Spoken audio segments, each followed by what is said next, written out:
Boa tarde a todas as pessoas aqui presentes. Quero agradecer. Frequento esse palco aqui desde a primeira edição da Feira do Livro. Agradeço ao Paulo e a toda a equipe, tanto da Feira do Livro quanto da 451, que sempre me receberam aqui muito bem. E mais esse ano de parceria, é um prazer, uma honra frequentar esse palco.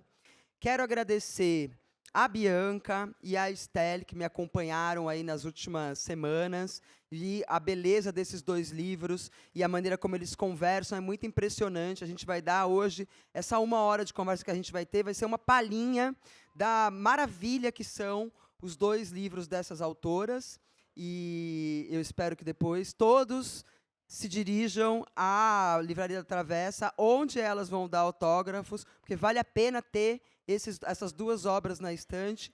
E quero agradecer, obviamente, ao público, a todas as pessoas que vieram para cá, para a Feira do Livro, para ouvir essa conversa, para quem está chegando, enfim. Bom, após publicar ensaios, reportagens, biografias em livros como Quando Me Descobri Negra, Arruda e Guiné, Resistência Negra no Brasil Contemporâneo, Continuo Preta, A Vida de Sueli Carneiro, e o infanto-juvenil Quem Limpa, a escritora, jornalista e professora paulistana Bianca Santana estreou na ficção no ano passado com o romance Apolinária, que foi lançado pela Fósforo. Nessa escrita de si, a Bianca mescla memórias familiares e pesquisa histórica para contar a história de Polu, uma mulher que migra do Nordeste para São Paulo, numa trajetória que é narrada por ela e por sua neta, que a gente vai descobrir ao final, surpreendentemente, que é Pampam. Foi também a partir de memórias e do deslocamento de sua família de Guadalupe para a França que a autora francesa Estelle Sarraboul escreveu seu primeiro romance, Onde o Vento Faz a Curva, lançado em 2018 lá, e que chega agora ao Brasil pela editora 34, com tradução da Letícia May. Nesse livro, que é belíssimo, a história dos Ezequiel, uma família de Guadalupe, é o pano de fundo para Estelle tratar das consequências da colonização francesa nas Antilhas e de como vivem os guadalupenses em diáspora. A Estelle também é autora de obras infanto-juvenis, romances, como As Estrelas Mais Cadentes, Baixas Terras, e o mais recente dela, que eu vou trazer aqui para a gente conversar, que é a História Efetiva dos Meus Cabelos, foi lançado em 2025, já deixando a dica aí para 34, comprar os direitos desse livro e lançar, porque eu acho que ele vai ser lindo. Por favor, palmas para esta dupla.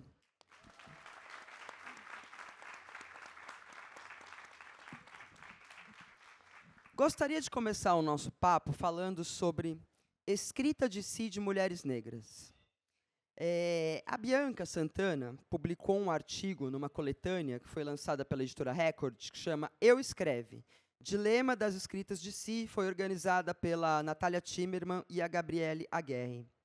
Num dos trechos desse artigo que a Bianca assina nessa coletânea, ela diz: a escrita de si de mulheres negras, entendida como trabalho de memória e formulação estética de sua própria existência, permite a constituição de subjetividades e coletividades que resistem ao racismo. Escrever-se é existir, lembrar, curar, denunciar e propor. Junto a isso, eu selecionei um trechinho de uma fala de uma das narradoras do Onde o Vento Faz a Curva, da Estelle, que ela diz o seguinte: assim, eu esperava, quando ela decide, esse livro ele é escrito por essa família Ezequiel. Quem decide contar a história dessa família é uma sobrinha jovem, que nasceu na França e vai em busca das raízes dela em Guadalupe. Quando ela vai dizer ao público, ao leitor, que ela decidiu escrever esse livro, ela diz o seguinte: assim eu esperava compreender, com um recuo no tempo, o contorno da minha própria existência. A partir dessas perspectivas, eu queria saber como é que foi escrever Apolinária e Onde o Vento Faz a Curva.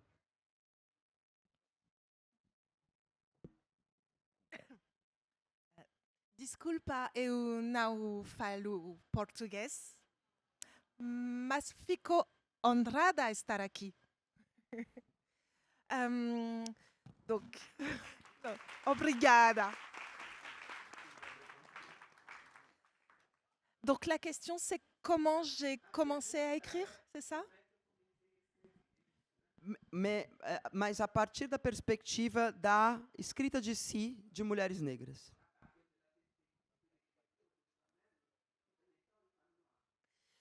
Alors, la décision est venue du fait que je voulais écrire.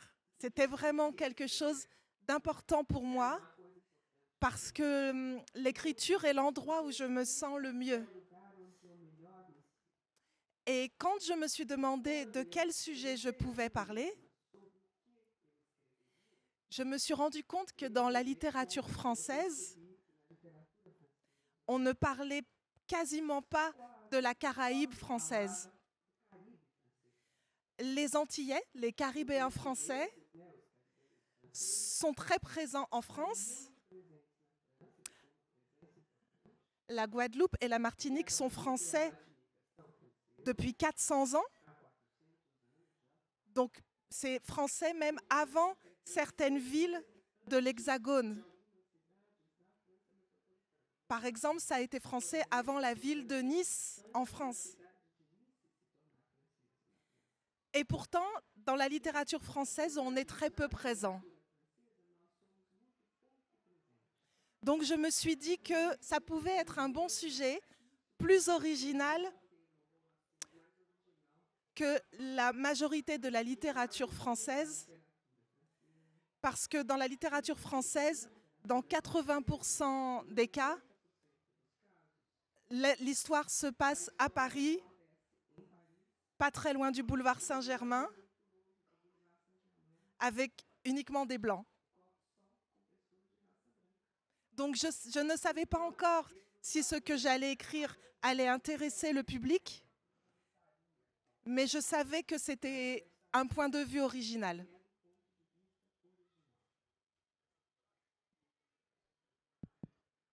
Boa tarde. Antes de te responder, Adriana, agradecer muito também por estar aqui. Eu fiquei muito tocada ao ler a Estelle e um pouco em choque também, como tinha muitos pontos parecidos nos nossos livros. E agradecer também a vocês que vieram, além de agradecer o convite da feira. E aí eu fico emocionada quando eu vejo pessoas conhecidas na plateia. E aí tem a Rita e a Sara ali atrás, que são amigas minhas de 7 anos, 5, 6 e 4? 6 e 4 anos. E aí eu fiquei muito emocionada quando eu as vi, e elas se esconderam agora, mas elas estão ali atrás. Então, dou um oi para Rita e para Sara. Minha mãe também está aqui, o que muito me emociona, porque eu vou falar muito sobre o livro escrito a partir da inspiração da mãe dela e também dela, minha mãe Maria. Matheus Leitão, meu amor, está aqui, e a Natália, minha aluna. Então, dando oi para essas pessoas, eu dou oi para vocês, dizendo da minha emoção de estar aqui.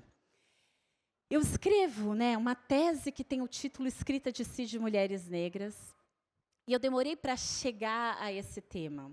A Conceição Evaristo, a autora que amamos tanto, fala em escrevivência, formula o conceito de escrevivência e diz o quanto ela não gosta da ideia de escrita de si, porque quem formulou, a escrita de si foi Foucault, esse escritor branco francês. E ela fala, por que a gente precisa, dessa referência para falar da nossa escrita? E aí eu peço desculpas para a Conceição, porque apesar de tratar também de escrevivência, eu precisei dessa referência. Sueli Carneiro, ela escreve sobre as relações raciais no Brasil de uma perspectiva Foucaultiana. E ela vai falar de relações de poder. E como aqui no Brasil as pessoas brancas estão num extremo, as negras em outra, e ao ouvir Estelle, e o pouco que eu conheço da sociedade francesa, não é.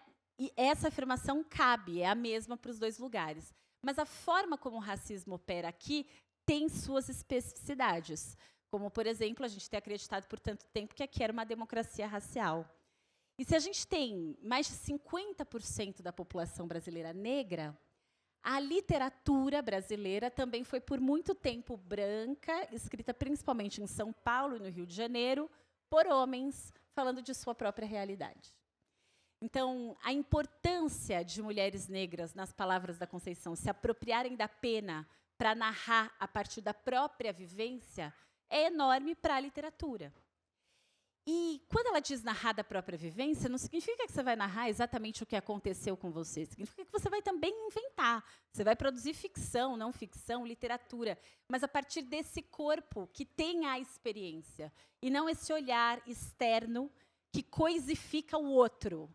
Já usando palavras da Sueli Carneiro, em diálogo com Foucault e com Fanon. E aí, na tese, eu entrei no doutorado para escrever sobre uma outra coisa, mas fui ficando cada vez mais intrigada com a importância dessa produção literária de mulheres negras crescente no Brasil. Para mim, 2014, 2015 é um marco importante, depois 2020 é outro marco, e isso tem, né, crescido nas grandes editoras, porque antes, não é que as mulheres negras não escreviam. O primeiro romance, Úrsula, de Maria Firmina dos Reis, foi publicado em 1859. E a gente ficou muito tempo sem conhecer essa literatura.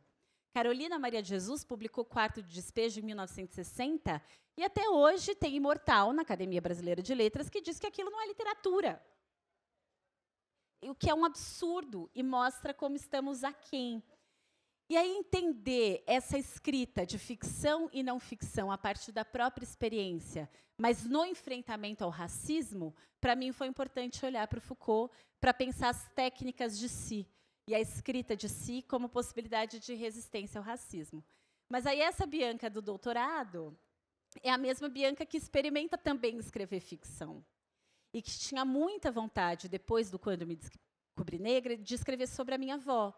Eu escrevi em primeira pessoa, escrevi em terceira pessoa, não estava funcionando muito bem. E aí, quando eu coloquei duas primeiras pessoas, uma da Polinária e uma da Bianca, eu acho que o livro foi. Vou aproveitar esse gancho que você usou, das primeiras pessoas, porque eu acho que é a primeira semelhança entre os livros de vocês, né? O livro da Bianca, ele é narrado pela avó, a Polu, e pela neta.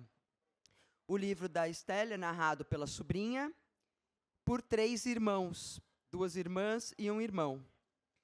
Eu queria que vocês falassem sobre como foi, né? Você já falou sobre a opção, Bianca, mas também como foi ir cruzando essas histórias, porque também dentro disso entram diferentes gerações, passa por diferentes décadas. Então eu queria que vocês falassem sobre as escolhas que vocês fizeram né, no tempo, as escolhas temporais das histórias que vocês queriam contar, e também como foi criar essas vozes, como foi trabalhar nessas vozes.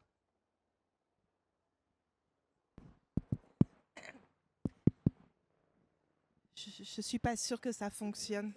Ça fonctionne? OK. Dans ce roman qui parle d'une famille guadeloupéenne, je voulais que le lecteur ait le sentiment de participer à une conversation familiale autour de la table, par exemple pendant un repas. Et donc, il y avait une voix principale qui devait parler. C'est Antoine, la sœur aînée de la famille. Elle va raconter comment elle a quitté la Guadeloupe pour arriver à Paris. Et je voulais que son frère et sa sœur prennent la parole à leur tour, un peu comme dans une famille, quand quelqu'un raconte un souvenir et que les autres ont vécu la même expérience que celui ou celle qui raconte, mais pas de la même façon. Parce que quand on est la sœur aînée, même si on a vécu la même chose que son frère et sa sœur, on ne le vit pas de la même façon que quand on est la deuxième sœur ou quand on est le petit frère. Et donc, je voulais que, parfois, le discours d'Antoine soit interrompu par son frère ou sa sœur et qu'il dise « Mais attends, non, ça s'est pas du tout passé comme ça. Elle dit que c'est comme ça, mais moi, je vais te dire comment c'était. » Et donc, comme ça, je laisse le lecteur choisir avec qui il veut être d'accord. Est-ce que c'est avec Antoine ou est-ce que c'est plutôt avec le petit frère ou avec celle du milieu ou avec la nièce qui écoute les trois autres et qui est beaucoup plus jeune et qui a une autre expérience aussi.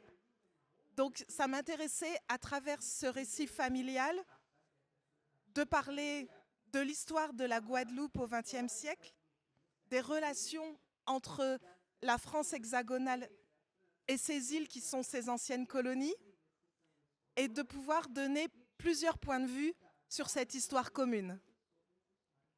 Mais au départ, j'avais écrit le roman à la troisième personne.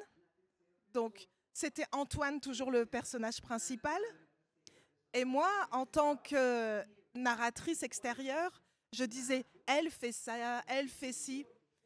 Et j'envoyais le manuscrit comme ça à ma maison d'édition. Et c'est mon éditrice qui m'a dit « essaye à la première personne pour voir ». Donc j'ai essayé un premier paragraphe, le premier qui commence le roman, en passant au jeu. C'est Antoine tout de suite qui parle. Et je me suis dit, mais oui, ça marche mieux comme ça. Alors j'ai tout réécrit à la première personne pour chacun des frères et sœurs et de la nièce.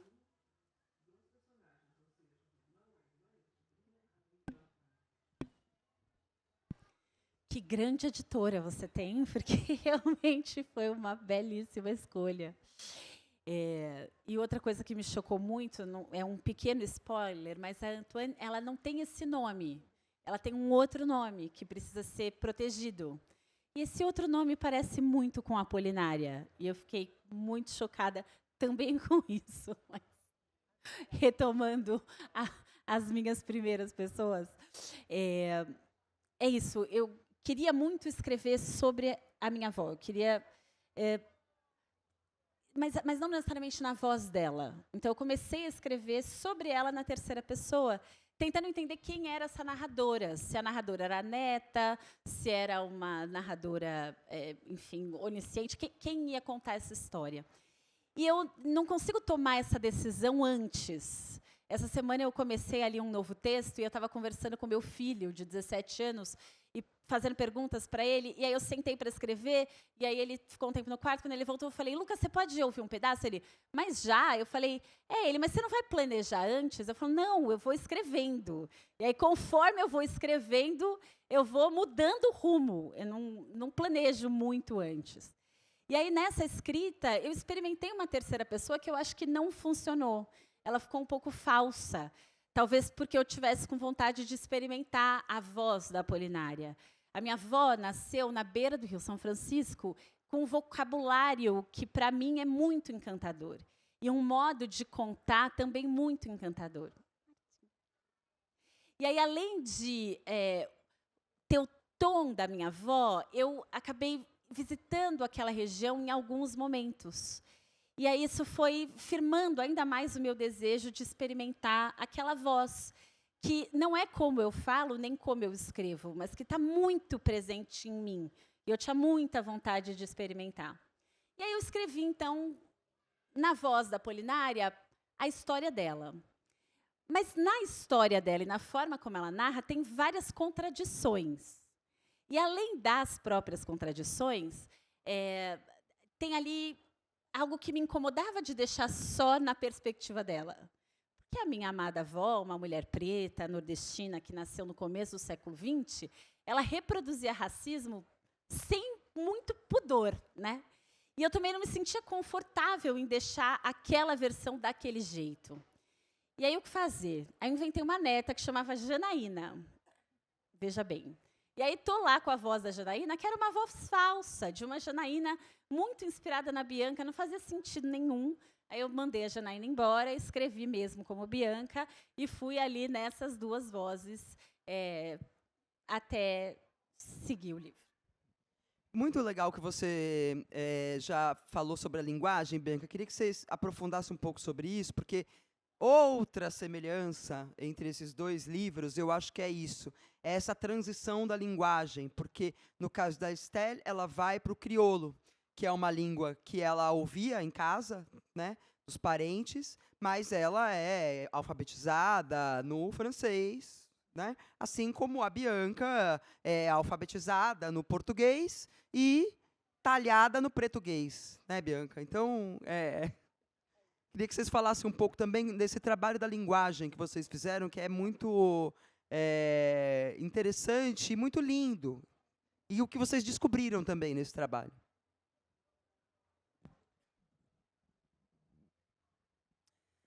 D'abord, plus je t'écoute et plus je suis impressionnée par les points communs entre nos deux démarches et nos deux romans. Moi, je suis née en région parisienne. Mon père est venu de la Guadeloupe, donc c'est à 7000 km de l'Hexagone, c'est dans la Caraïbe. Et ma mère arrivait du nord de la France, près de la frontière belge. Et ils se sont installés dans la banlieue de Paris. Et mon père ne m'a jamais parlé créole. Et longtemps après, je lui ai reproché. Je lui ai dit, mais pourquoi tu ne m'as pas transmis cette langue alors qu'en Guadeloupe, on parle uniquement créole. Tout le monde parle créole. Même les Blancs de France qui vont s'installer en Guadeloupe ou en Martinique sont obligés au bout d'un moment de parler créole. Mais moi, j'ai perdu ça. La transmission s'est arrêtée. Et mon père m'a dit, je ne voyais pas l'intérêt de te parler créole. Je suis mariée avec ta mère qui vient du nord de la France. On habite près de Paris. Ça m'aurait paru artificiel. Et surtout, je voulais que tu parles le bon français. Et ça, c'est vrai que dans les années 70-80, c'était la première importance pour les parents que les enfants parlent un français classique, parfait. C'est exactement le même état d'esprit pour les immigrés qui viennent d'Algérie ou d'Afrique noire. Il y a cette volonté qu'il faut s'intégrer par le français. Alors que lui-même, je l'entendais parler créole avec mon grand-père tous les dimanches quand on l'appelait au téléphone en Guadeloupe. Et mon grand-père n'a jamais parlé français. Il ne me parlait qu'en créole. Et moi, je ne comprenais pas et c'était frustrant. Mais c'est vrai que finalement, ce créole, comme je l'entendais, il s'est imprimé dans mon esprit. Je ne le parle toujours pas parce que j'ai un complexe par rapport à ça. J'ai peur de ne pas bien le parler parce que j'ai un accent de la banlieue parisienne et ça ne va pas du tout avec le créole. Mais mon éditrice, elle dit qu'elle a une formule pour les personnes comme moi qui sont entre deux cultures. Elle dit que nous, les auteurs, on a une langue fantôme.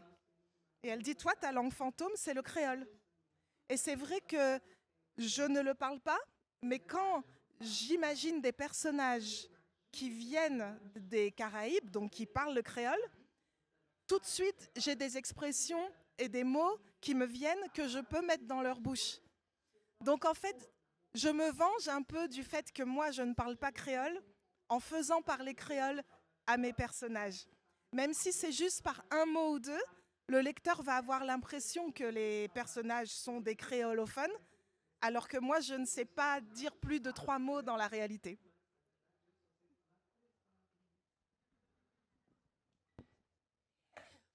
Quando eu li Guimarães pela primeira vez, Grande Sertão Veredas, eu já estava na universidade e ali encontrar algo muito parecido da minha avó, do tom da minha avó, da linguagem da minha avó, nas personagens de Guimarães, foi muito encantador. Anos depois, eu fui professora na educação de jovens e adultos, e a Martinha está aqui, fomos colegas, professoras de língua portuguesa na EJA. E ali, quem não foi alfabetizado na infância e na adolescência, tem muito mais barreiras com a escrita.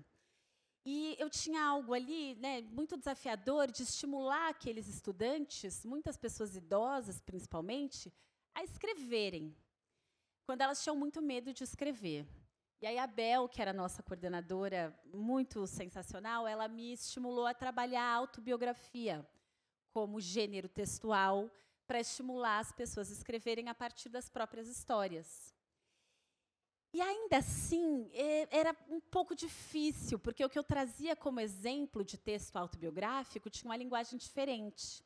E aí, em diálogo com ela, com a Jussara, que era também nossa diretora, falei, eu quero ler A Terceira Margem do Rio com estudantes da EJA. E aí todo mundo, mas como assim? É um texto indicado para o ensino médio. Eu trabalhava o que a gente chamava de módulo 2, eram pessoas alfabetizadas há muito pouco tempo. Eu quero tentar. E aí, a primeira vez que eu trabalhei A Terceira Margem do Rio, eu imprimi em uma fonte grande e muito espaçamento, então parecia um texto ainda maior, e deixei, né, sobre as carteiras, antes das pessoas chegarem, virado para baixo. E as pessoas já chegaram curiosas, ficaram olhando aquele monte de palavra, aquele monte de folha. E as pessoas, não é possível, a mulher ficou maluca de vez. Como é que a gente vai ler esse negócio? E eu falei para eles, bom, o texto que eu vou ler agora é o que está aí em cima da carteira, mas não peguem, não virem, só ouçam. E aí eu dei o melhor de mim para tentar empregar, de fato, oralidade naquele texto, o que não é difícil no Guimarães. E aí as pessoas ficaram muito curiosas e elas davam uma espiadinha, assim, será que isso que ela está falando, que é tão próximo do que a gente conhece, está mesmo escrito nessas páginas? E, de repente, todo mundo ficou muito conectado ao texto, não só pela temática, mas principalmente pela linguagem. E eu percebia, no fim eu dava 3 aulas, né, sobre Guimarães, a partir da Terceira Margem do Rio, e eu percebia uma mudança muito significativa. Se antes dessa aula, eu fico arrepiada até hoje, se antes dessa aula as pessoas escreviam muito pouco, depois da Terceira Margem do Rio, alguma coisa deslanchava. Porque se um autor premiado podia escrever um neologismo, que eram palavras do cotidiano daquelas pessoas, elas podiam também. E aí saía o erro, saía o escrever errado, e entrava aquilo que cabe na literatura, que é também o jeito como eu falo, como se fala na minha casa, como se fala na minha terra. Então, para mim, esse era o encanto no trabalho como professora. E o encanto com a linguagem da minha avó, que nunca frequentou a escola, mas que é de uma sabedoria imensa e que me ensinou muito do que eu sei de mais importante. E aí, esse desejo de eu também experimentar, assim como Guimarães não falava como a maior parte das personagens dele, mas ele escreveu, né? Eu também tinha esse desejo de experimentar como escritora. Será que eu consigo escrever como a minha avó falava? Eu tinha muito medo das 2 vozes, né? Como é que eu ia diferenciar? Mas não sei se funcionou, né? Vocês que vão ler ou que leram, que vão me dizer se funcionou ou não.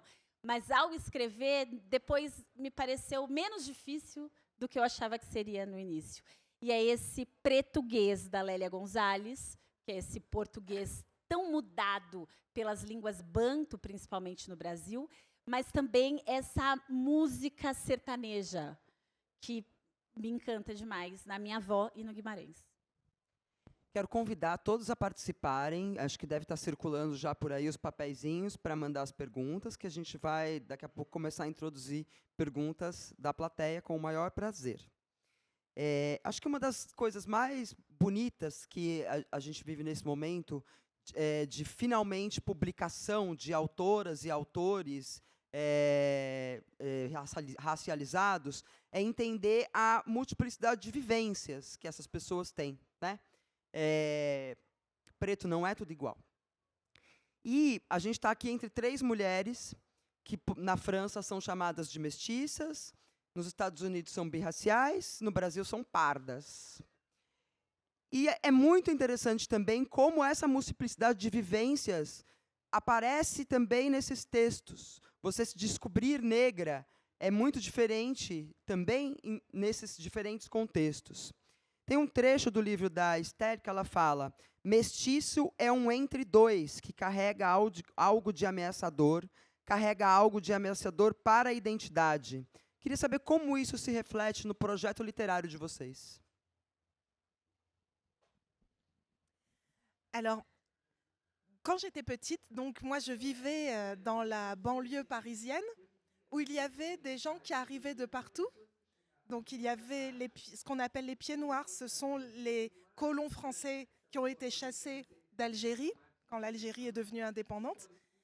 Il y avait des Portugais, il y avait des Marocains, et il y avait aussi beaucoup de personnes qui arrivaient des provinces françaises pour venir travailler dans les grands centres urbains.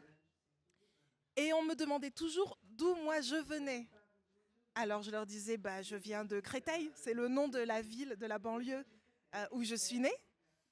Et on me disait toujours, oui, mais avant j'étais pas née. Mais ça montrait bien que, voilà, on me prêtait toujours une autre origine que celle que je disais. Et quand j'allais en Guadeloupe, on me disait, toi, t'es pas guadeloupéenne. Tu viens juste pour les vacances. Et moi, je disais, mais non, mon grand-père vit ici, mon père est né ici, et donc je me sens guadeloupéenne. Mais on me disait, non, en plus j'étais métisse, donc tu n'es pas guadeloupéenne. Donc, j'étais jamais identifiée, même à Créteil, ma ville natale, on considérait que j'étais pas vraiment habitante de Créteil. Et en Guadeloupe, on considérait que j'étais pas vraiment guadeloupéenne. Et en plus, j'étais française, mais comme je vous le dis, les Antilles sont une terre un peu lointaine, surtout à l'époque, pour le reste des Français.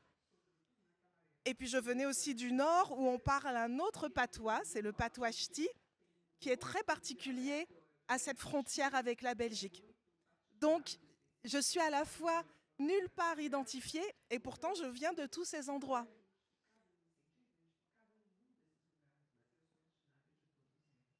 Et je l'ai traduit dans le titre du livre. Alors le titre brésilien est magnifique.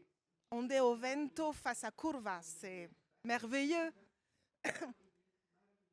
Mais le titre en français, c'est Là où les chiens aboient par la queue. C'est très bizarre. Parce que c'est une expression typiquement créole pour désigner un lieu lointain.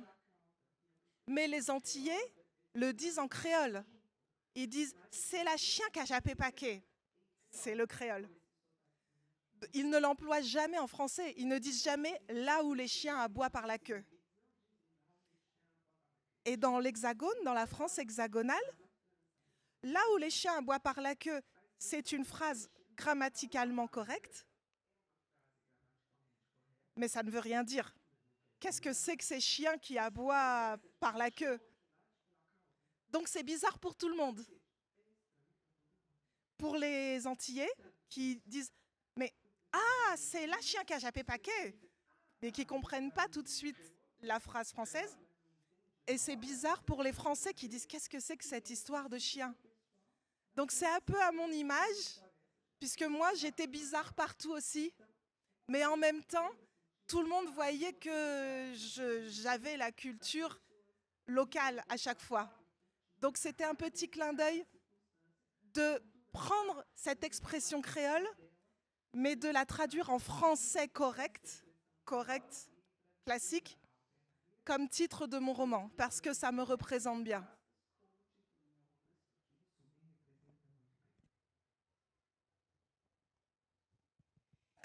Bom, no Quando Me Descobri Negra, eu escrevo bastante sobre isso. E o livro foi publicado quando eu tinha 30 anos, mas eu escrevi um primeiro textinho que está no livro que eu terminei aos 20, um pouquinho antes de eu ir para Paris estudar. Então, eu estava muito feliz porque eu tinha, depois de 20 anos sem identidade racial, entendido que eu era negra.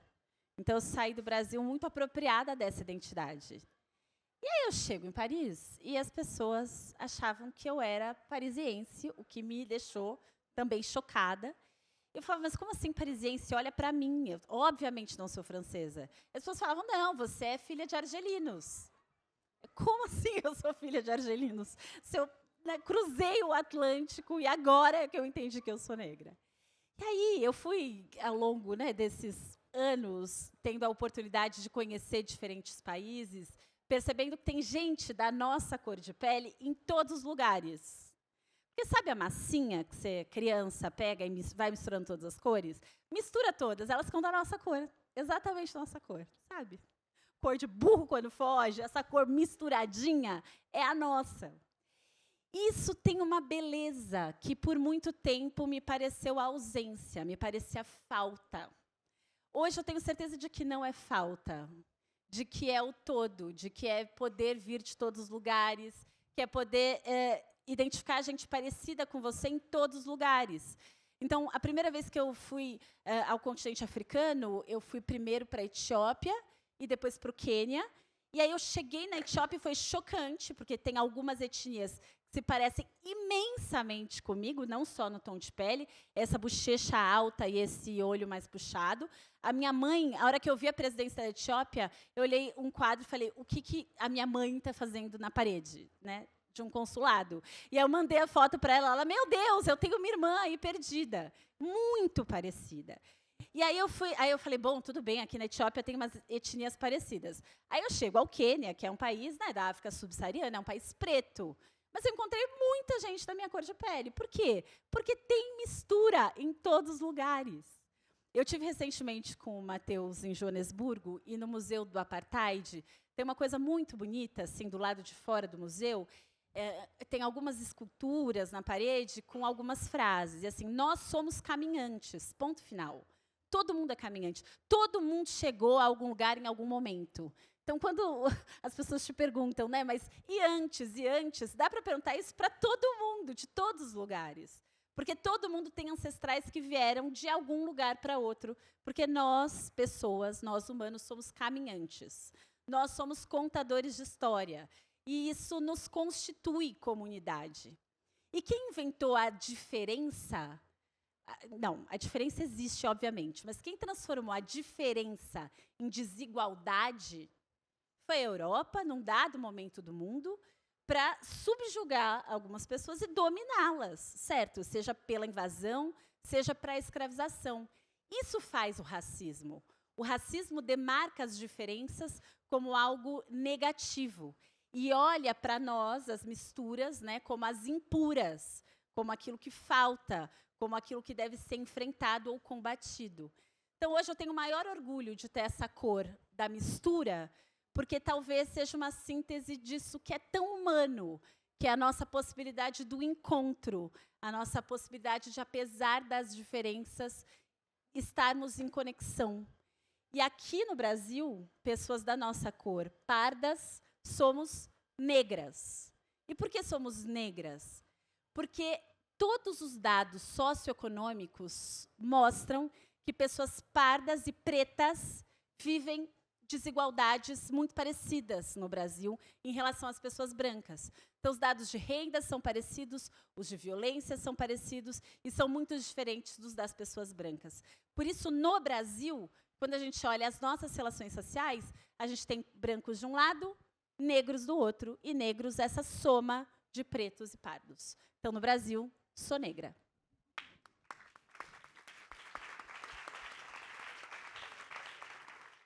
Est-ce que je vais rebondir sur ce qui vient d'être dit, qui est vraiment dans ce sens-là. C'est quelque chose qui m'est arrivé ce matin et même hier soir. Quand je suis montée dans l'avion à Paris pour venir ici, tout le personnel d'Air France, la compagnie, m'a parlé d'office en portugais parce qu'ils pensaient que j'étais brésilienne, ce qui m'a fait vraiment très plaisir. Malheureusement, dès que j'ouvrais la bouche, il y avait déception, mais on m'a pris. Et ce matin, à l'hôtel, je ne comprenais pas sur quel bouton je devais appuyer pour aller au bon étage pour prendre le petit déjeuner. Et donc, j'ai appuyé par erreur sur le mauvais bouton et je suis arrivée dans les dépendances de l'hôtel. Et donc, dans mon très mauvais portugais, j'ai demandé au manager qui était là où était la salle du petit déjeuner. Et il m'a très gentiment montré le réfectoire du personnel. Parce qu'il pensait que je faisais partie de l'équipe du personnel, peut-être du matin, mais il ne pensait pas que je pouvais être une cliente de l'hôtel. Et c'est exactement la même chose quand je vais en Guadeloupe et que je vais en vacances avec mes enfants. À l'hôtel, souvent, les autres clients français, blancs, me demandent où sont les toilettes, où est-ce qu'ils doivent déposer leur linge sale, parce qu'ils pensent que je fais partie du personnel. Et donc, à chaque fois, je dois dire non, mais je ne sais pas, je suis cliente comme vous. Et il y a quelques années, je suis allée à Cuba en touriste et je me promenais pas très loin des hôtels et il y avait un policier qui s'est tourné vers moi et qui m'a adressé la parole de façon vraiment brutale. Il m'a dit « Qu'est-ce que tu fous là, toi ?» Et donc, je lui ai répondu en espagnol que j'étais touriste, mais il pensait que j'étais une prostituée venue démarcher les clients de l'hôtel. Donc, c'est vrai on passe partout. Je suis parfois brésilienne, parfois cubaine, mais je ne suis pas de Créteil, bizarrement, alors que c'est là que je suis née. Mais à chaque fois, on me renvoie à la catégorie sociale que l'on projette sur les Noirs en général. Et ça, c'est une expérience qu'on a toutes vécue.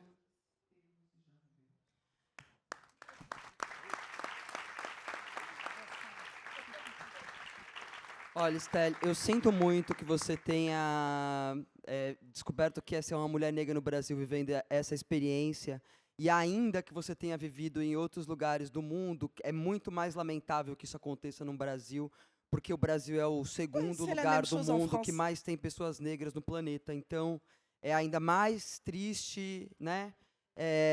A gente saber que o Brasil é um país tão racista.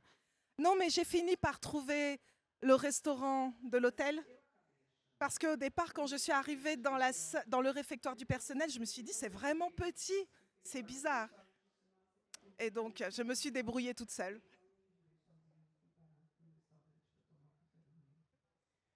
É muito deprimente, né, Bianca? Falando... Lógico. Posso? Primeira vez que eu fui a um festival literário, eu tinha acabado de lançar o Quando Me Descobri Negra e fui para o Festival Literário de Araxá, em 2007. E o festival foi naquele grande hotel Araxá. E aí tinha ali um comunicado que os autores, a gente podia fazer todas as refeições num lugar dos autores, né? E aí eu saí do quarto para jantar e fui procurar qual era esse lugar que eu devia jantar. E eu não conseguia, ninguém conseguia me responder. Aí eu perguntei para um segurança e ele, de novo, muito gentilmente, me indicou o lugar onde ele mesmo comia, porque ele olhou para mim e viu uma igual. E aí ele me falou, porque eu tinha descer, e virar, e descer, e eu fui fazendo esse caminho, achando que foi ficando tudo muito estranho, muito diferente do restante do hotel, e aí eu chego e vejo que era o refeitório dos funcionários. E eu estava indo lançar esse livro Quando Me Descobri Negra. Eu fiquei tão... Assim, comer é muito importante para mim. Eu sou taurina, eu não pulo refeições. Mas eu voltei para o quarto... Eu também sou taurina. Você também é taurina. Mas eu voltei para o quarto e não comi. Eu não dei conta de sair daquela situação e procurar qual era o restaurante possivelmente muito bonito e iluminado e com variedade de comida onde estavam as pessoas brancas. E eu dormi, não comi. E para uma taurina isso é um tipo de punição. Vocês tem uma questão que eu queria trazer para vocês, que é o impacto de romper com a subalternização. Porque, em geral, as pessoas negras elas são, né, retratadas pela subalternidade, né, justamente, dessa experiência que vocês estão relatando aqui. E, tanto em Apolinária quanto em Onde o Vento Faz a Curva, a gente tem essa complexidade, né, dessas personagens. Mas, para além disso, é uma complexidade narrada sob a perspectiva de mulheres. Né? Ainda que tenha um personagem homem, que é também é um narrador, né? Mas ele é o irmão mais novo, né? Ele mal fala. Né? Mas tem essa complexidade da perspectiva de mulheres. Queria que vocês falassem um pouco sobre isso também, a partir da literatura de vocês e também do que vocês leem.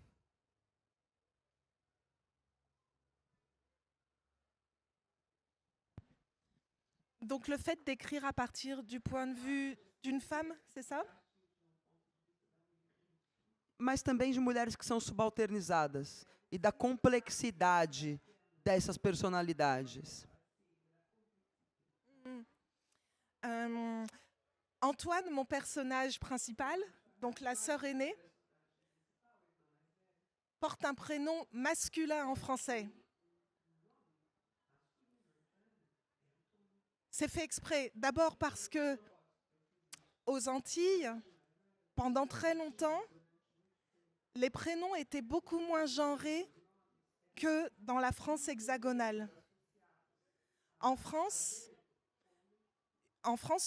quelqu'un qui s'appelle Antoine, c'est forcément un homme. Donc ça paraissait bizarre aux lecteurs de France hexagonale que ce soit une femme qui porte ce nom.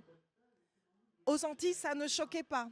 Par exemple, on a eu une ministre de l'Outre-mer qui venait donc de la Caraïbe et qui s'appelait Georges, qui est un prénom vraiment masculin pour le reste de la France. Moi, j'aime bien cette idée que les prénoms ne soient pas aussi genrés. Malheureusement, cette culture-là est en train de disparaître aux Antilles et aujourd'hui, les enfants ont les mêmes prénoms qu'en France. Donc, ils s'appellent tous Mathéo ou Kevin, comme dans le reste de la France. Mais moi, je voulais montrer ça, et c'était aussi pour montrer que Antoine était une femme forte. Elle naît dans une société très patriarcale, où elle est censée se soumettre aux contraintes sociales. Or, elle ne veut pas se marier, elle ne veut pas avoir d'enfants, et elle veut faire ce qu'elle veut dans la vie.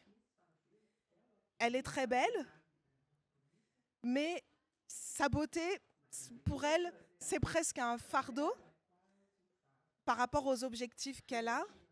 Et par exemple, elle ne porte que des vêtements d'hommes, simplement parce que les vêtements d'hommes sont plus pratiques que les vêtements de femmes dans la vie de tous les jours et pour tous les êtres humains.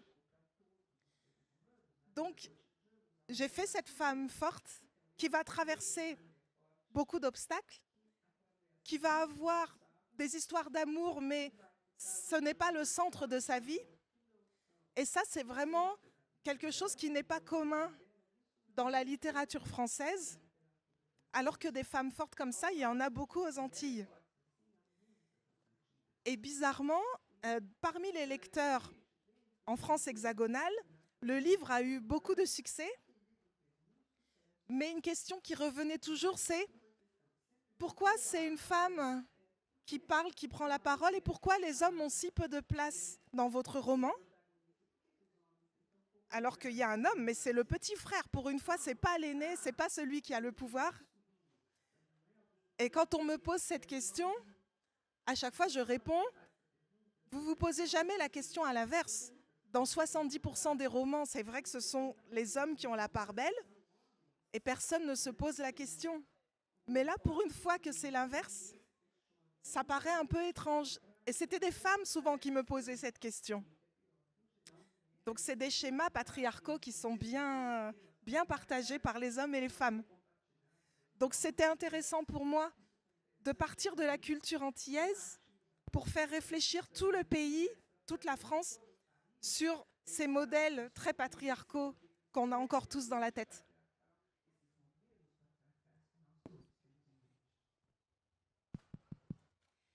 Na minha voz de jornalista, na minha escrita de ensaio, artigo, opinião, eu tenho essa voz da denúncia da desigualdade e da subalternidade, de tentar chamar a atenção para as pessoas para olharem para isso. E eu estava tentando, aqui na voz da Apolinária, fugir desse olhar para a subalternidade, só da denúncia da desigualdade, porque tem mais coisas e é mais complexo. E aí eu vou pedir licença para, em vez de falar mais, ler um trecho para vocês. Garoava quando cheguei. Desembarquei na estação Roosevelt, hoje chamada Brás, que o povo ainda conhecia por Estação do Norte. Lembro de sair do trem e botar minha trouxa no chão sem saber aonde ir. Era muita gente passando, um barulho, uma fadiga. Chega e encolhi o corpo todo, feito bicho que não reconhece o lugar. E agora, meu Deus, o que eu vim fazer aqui? Não era melhor estar no mato? Quando pensei que não, já tinha saído da estação procurando um lugar para ficar. Era gente que ia, gente que vinha, e eu não tinha jeito de fazer uma pergunta a ninguém.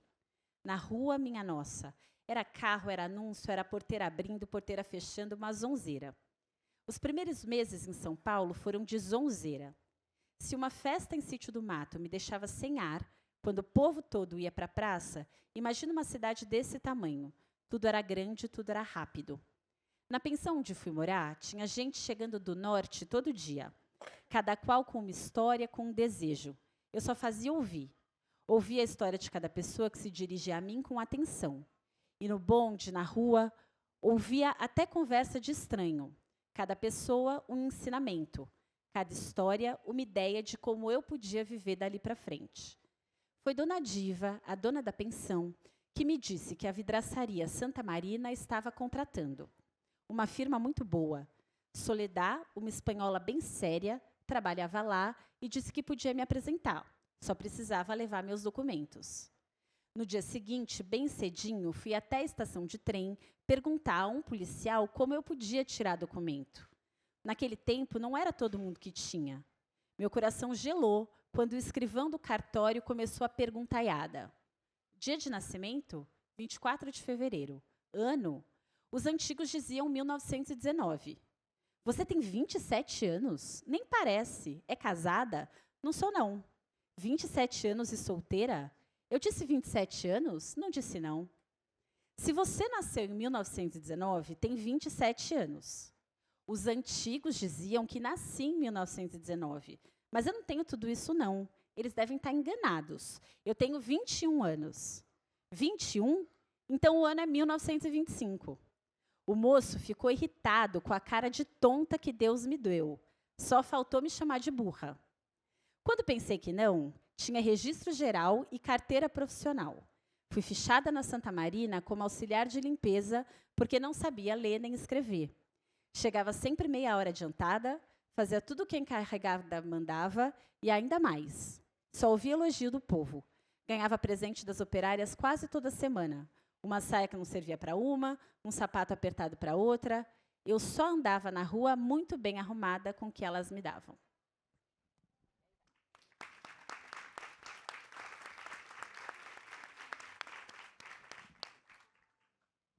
Estelle,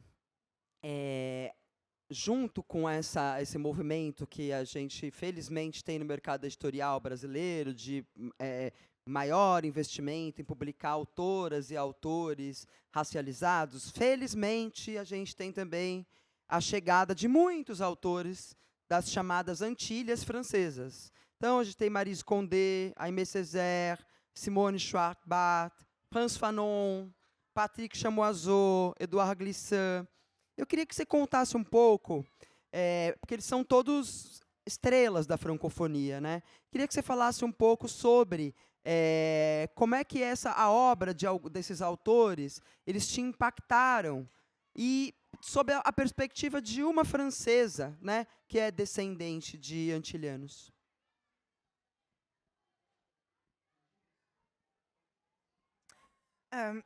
Ils sont tous très importants, tous ceux que vous avez cités.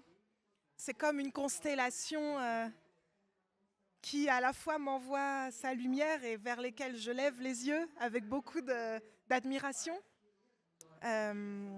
Patrick Chamoiseau, j'en parlais avant la rencontre. Je le considère un peu comme mon parrain d'entrée dans la littérature, parce que lorsqu'est sorti son roman Texaco, qui est son roman le plus connu, et qui parle d'un quartier de Fort-de-France, la capitale de la Martinique, la moitié du livre est en créole. Lui, il met beaucoup plus de créole que moi parce qu'il parle le créole, et il est né en Martinique. Et moi, j'ai lu ce livre avec beaucoup de plaisir. Mais j'étais vraiment étonnée parce qu'à l'époque, j'avais 18 ans. Chaque fois que j'allais en Guadeloupe, je me rendais bien compte de la richesse de la culture locale. Mais dès que je revenais à Créteil, j'étais coupée de ça, puisque mon père ne me parlait pas créole et qu'à l'école, on ne me parlait jamais de ces écrivains. On ne me parlait pas de Maryse Condé, pourtant elle était déjà connue. On ne m'enseignait que la littérature française très classique, Victor Hugo, Balzac, Proust, etc. Et moi, j'adorais Victor Hugo, Balzac, mais je voyais bien qu'il y avait une partie de ma culture qui était complètement absente. Et quand Patrick Chamoiseau, en 1992, a eu le prix Goncourt, c'est le prix le plus prestigieux de la littérature française contemporaine. Tout d'un coup, je me suis dit, ah, donc c'est possible de rejoindre ma culture antillaise et ma culture française classique. Et c'est possible que ce soit reconnu pour sa valeur sans faire de hiérarchie. Donc c'était très émouvant pour moi que la France attribue le prix Goncourt, parce que c'était une façon, et il n'y en a pas beaucoup, pour une fois de reconnaître l'importance de cette culture, de cette langue. Et j'avais seulement 18 ans et je me suis mise à écrire beaucoup plus tard. J'ai publié mon premier roman à plus de 40 ans.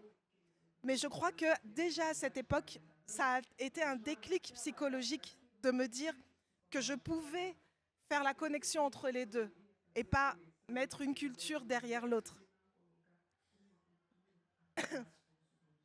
Marie Scondé, elle est très importante aussi parce que c'est une femme, parce qu'elle est de la Guadeloupe, comme moi, enfin par mon père, et parce que c'est une écrivaine dans un monde littéraire qui était à l'époque très masculin et très blanc. Elle a publié son premier roman à succès dans les années 80, Ses goûts, donc c'était il y a 40 ans, plus de 40 ans. Et ça a dû être très difficile pour elle de réussir à publier ça. En plus, un roman qui parle de l'Afrique du XIVe siècle. Donc très éloigné, encore une fois, des thèmes de la littérature française habituelle. Et donc, en France, on me renvoie souvent à elle, parce que c'est une femme, parce qu'elle est guadeloupéenne, et parce que j'ai publié mon premier roman au même âge qu'elle. Et en fait, elle me plaisait beaucoup. Et quand mon premier roman est sorti, elle l'a lu, et j'ai appris plus tard qu'elle l'avait beaucoup apprécié. Et Marie Scondé aimait beaucoup que les jeunes auteurs viennent la voir, viennent frapper à sa porte. Mais moi, je l'ignorais à l'époque et je n'ai pas osé aller la voir dans le sud de la France. Et malheureusement, elle est décédée très peu de temps après. Elle venait d'avoir le prix Nobel. Et c'est sa famille et ses proches qui m'ont dit après, pourquoi tu n'es pas allé la voir? Elle t'attendait. Mais moi, je l'ignorais et je regrette de ne pas avoir fait le pas de frapper humblement à sa porte, puisque je sais qu'elle attendait ça, mais je sais qu'au moins elle a lu ce premier roman, et ça me touche beaucoup. Les autres sont tout aussi importants, Aimé Césaire, bien sûr, et il y en a une autre qu'on oublie souvent, qui est très importante. Elle s'appelle Françoise Ega, elle est guadeloupéenne, et elle a écrit son premier roman à succès qui s'appelle Lettre à une Noire, comme une réponse au livre de Carolina, comment ça s'appelle? Carolina Maria de Jesus. Voilà. Elle ne la connaissait pas, mais elle s'est reconnue dans ce qu'avait écrit cette autrice brésilienne. Et donc, elle a pris le prétexte d'écrire une lettre à cette autrice brésilienne pour écrire sa propre vie, parce que, encore une fois, les expériences étaient très proches. Et donc, ça me touche beaucoup aussi que ces femmes aient ouvert la voie à l'écrivaine que je suis aujourd'hui. Maravilhoso. Quem avisa amiga aproveita que estão na feira para comprar Françoise Ega, Marie Scondé, entre outras todas que a gente falou aqui. Então, tem livros fresquinhos. A Françoise Ega, inclusive, foi lançado mais um livro dela aqui no Brasil no começo desse ano. Antes da gente se despedir, queria ler um trecho do livro da Bianca sobre um tema que eu adoro e que perpassa também a literatura de muitas autoras negras de diferentes origens. 1 tonelada de creme, pente, trança. Minha avó esticava os fios até o olho ficar puxado.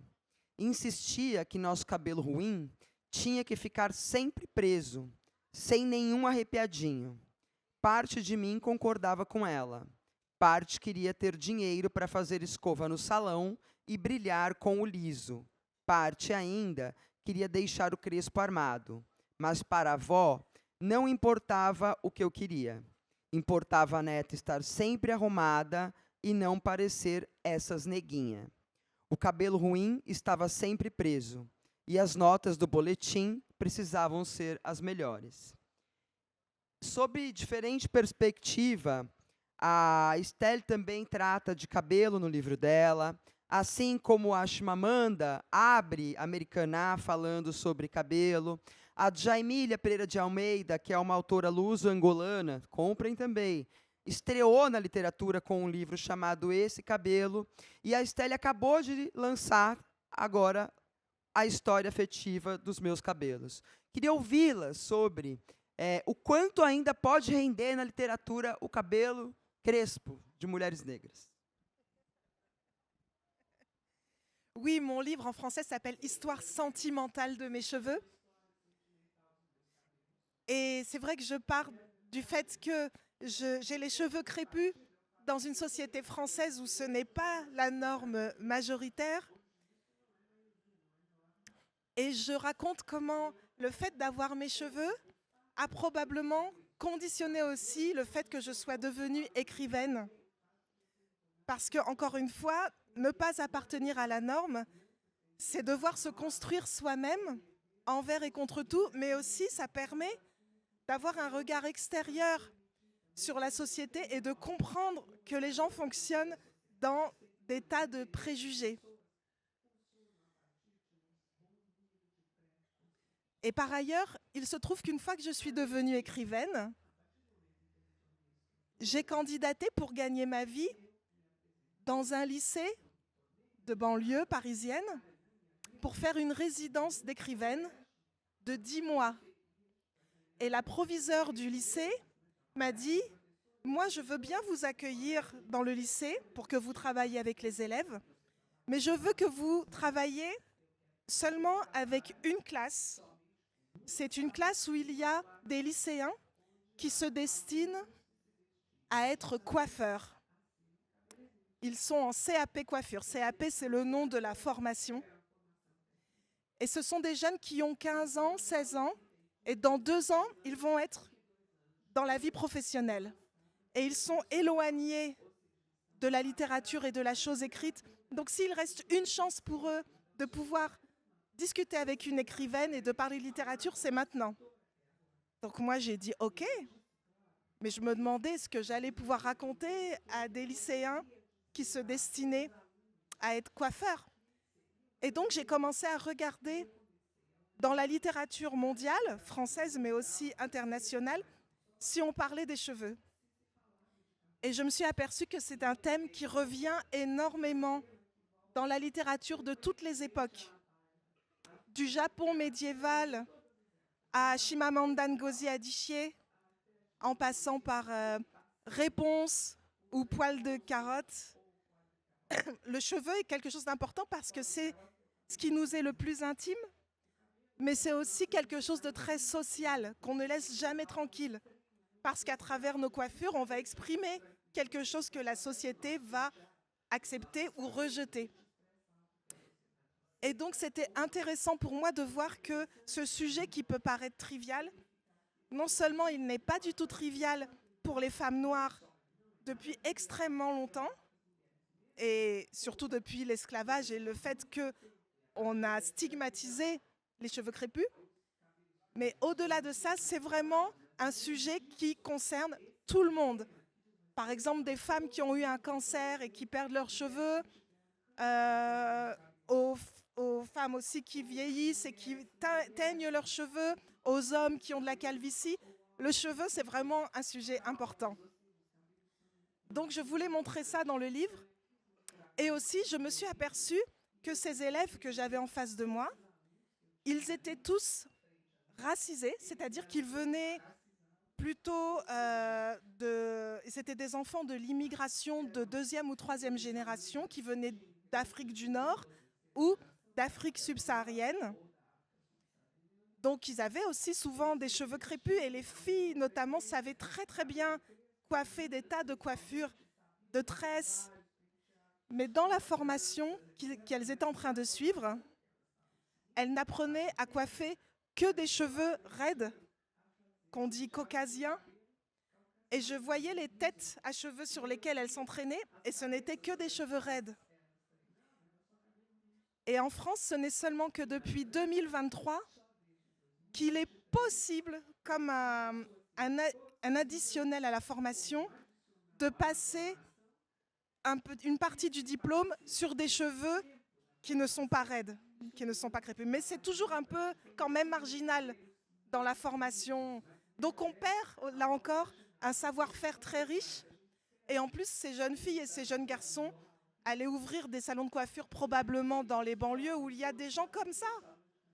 Mais ce n'est pas reconnu, c'était pas reconnu en tout cas dans leur formation.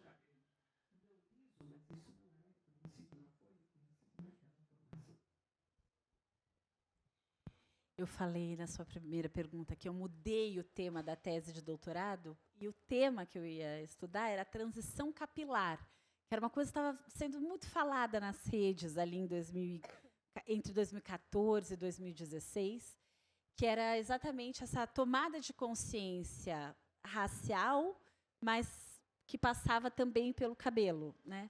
De perceber aquela necessidade do alisamento como essa necessidade de adequação, né, a uma norma, e que parte do aceitar-se e do, né, de você poder ser uma mulher negra passava também por assumir o cabelo crespo.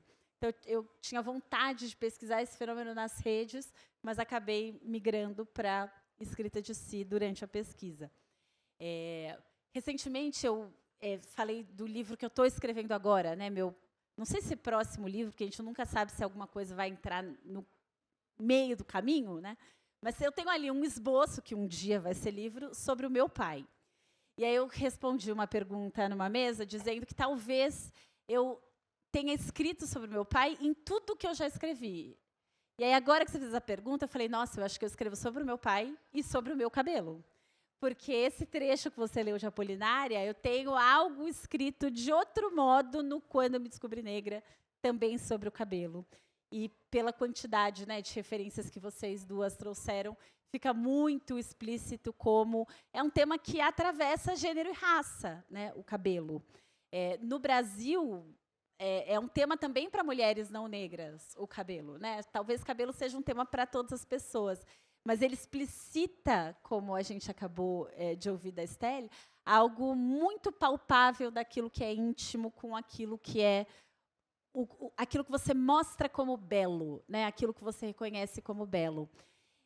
Teve um período em que eu, como professora, via muitas estudantes chegando à sala de aula com cabelo alisado, e no meio do caminho eu percebia que elas iam mudando o cabelo. Imagina, eu não dou aula sobre o cabelo, nem algumas disciplinas sobre gênero e raça, mas não passa pelo cabelo. E aí, um dia, uma colega, eu dava aula na Casper Libero ainda, antes de ser professora da FAAP, e uma colega falou, já percebeu que elas começam a ter aula com você, todas com o cabelo alisado, e todas elas vão deixando o cabelo no meio do caminho? Eu falei, já percebi. E sempre que eu converso com adolescentes, essa é a pergunta da sala de aula. Tem sempre uma questão ou de uma menina negra ou de uma menina ou menino não negro que chama a atenção do meu cabelo para eu incentivar as colegas negras da sala. Então, o cabelo é um mega tema na nossa literatura, porque eu acho que é também na sociedade. Gente, quero pedir muitas palmas para Bianca e Estelle. Para a Adriana também. Quero agradecer muitíssimo a essa dupla maravilhosa. Quero agradecer a Marli Perret, que fez a tradução para a gente, muito bem feita, inclusive. Quero agradecer e pedir palmas aos tradutores de Libras da Educalibras. Agradecer à equipe maravilhosa da Feira do Livro que nos recebeu, as editoras todas que estão aqui acompanhando e que vão lançar o próximo livro da Estelle, que a gente quer ler, sobre cabelo. Lembrar vocês que ambas vão agora dar autógrafos aqui na livraria. E é isso, gente. Muito axé.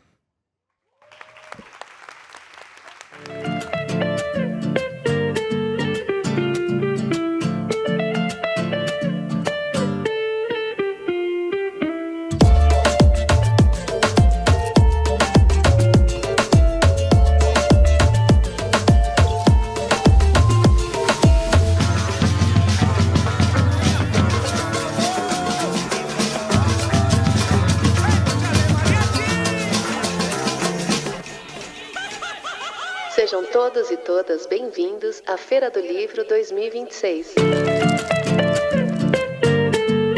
A Feira do Livro é uma realização da Associação 451, da Maré Produções Culturais e do Ministério da Cultura por meio da Lei Rouanet. Patrocínio: Mercado Livre, Motiva e Prefeitura de São Paulo na categoria Ouro. Itaú e Laranjinha Itaú na categoria Prata.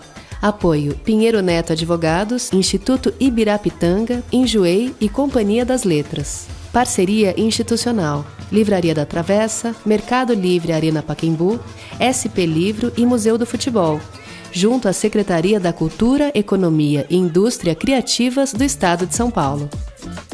Apoio institucional: Embaixada da França no Brasil, Instituto Camões, Arco Educação, Ministério das Relações Exteriores do Uruguai, Instituto Ramon Llull, Gráfica Viena, Chambril, Quiro, Frida e Mina, Inside by Meliá São Paulo e Higienópolis, Ernesto Tzurnik Advocacia, Ecoar, Arpa, Ovo e Bubu Restaurante. Parceria de mídia: 451, Folha de São Paulo, UOL, TV Brasil, Rádio Nacional, JC Deco, Piauí, Carta Capital, Mídia Ninja, Nexo, Gama e Publish News. Acompanhe a programação e cobertura completa da Feira do Livro 2026 no site da revista 451 e também nas nossas redes sociais @a Feira do Livro. Viva o livro brasileiro!